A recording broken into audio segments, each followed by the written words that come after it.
Samantala, ginawaran ng posthumous promotion ang 11 sundalong namatay sa pananambang sa Tinok, Ifugao. Isang breakaway group ng NPA ang tinukoy ng Philippine Army na nasa likod ng ambush. At mula sa Isabela, saksi si Trisha Zafra. Dagok daw sa hanay ng Philippine Army ang madugong pananambang sa mga miyembro ng 86th Infantry Battalion sa Barangay Gumhang, Tinok, Ifugao kahapon ng umaga.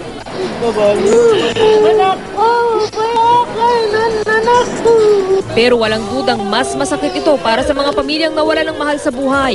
12 ang patay sa pananambang, 11 rito sundalo, kabilang ang opisyal na si Captain Sigfred Cafilas. Ang kanyang may bahay, nagpupuyos sa galit sa mga nasa likod ng ambush. Napaka-brutal eh. Mukha pa lang niya, pero marami na dito sa katawan niya. Kasi lahat sila, sa ulo ang tama eh. Tapos marami po dito sa dibdib nila. Halos hindi naman makapagsalita sa labis na pighati ang ina ng 24 anyos na si Private Dungeon Viloria. Kaya ang tiyahin ng sundalo ang humarap sa amin. Ganito na lang, ganyan na lang ang ginawa nila sa pamangkin namin.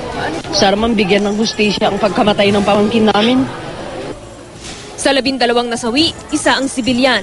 Singer daw si Aimee Labog ng bandang nagtanghal sa turnover ceremony na pinanggalingan ng tropang inambush.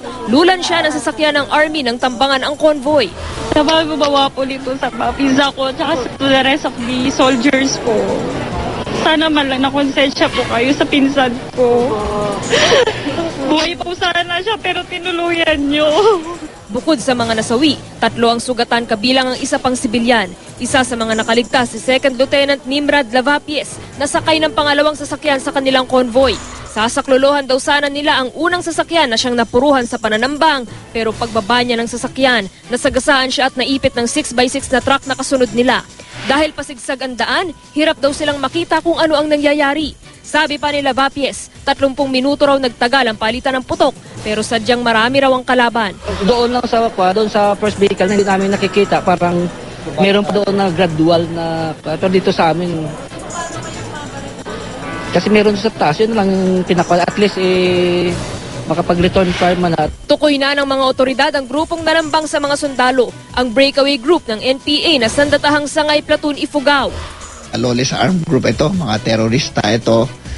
Sila ay tinatawag nating NPA, pero yung NPA na alam natin noon, mayroon ideology. Naharap daw ang mga ito sa reklamong pagpatay. Ang mga nasawing sundalo, ginawaran na ng posthumous promotion at binigyan ng special financial assistance na 50,000 pesos ang kani-kanilang pamilya. Ang mga kasama natin ay mga bayani at ibinuwis ang kanilang buhay para sa pagsisilbi sa bayan at para sa ating mga kapwa Pilipino. Dakong 6:00 ngayong gabi sinimulan na ang send-off o paghahatid sa mga labi sa kani-kanilang mga bahay para roon iburol. Mula sa Isabela, Trisha Zafra ang inyong saksi.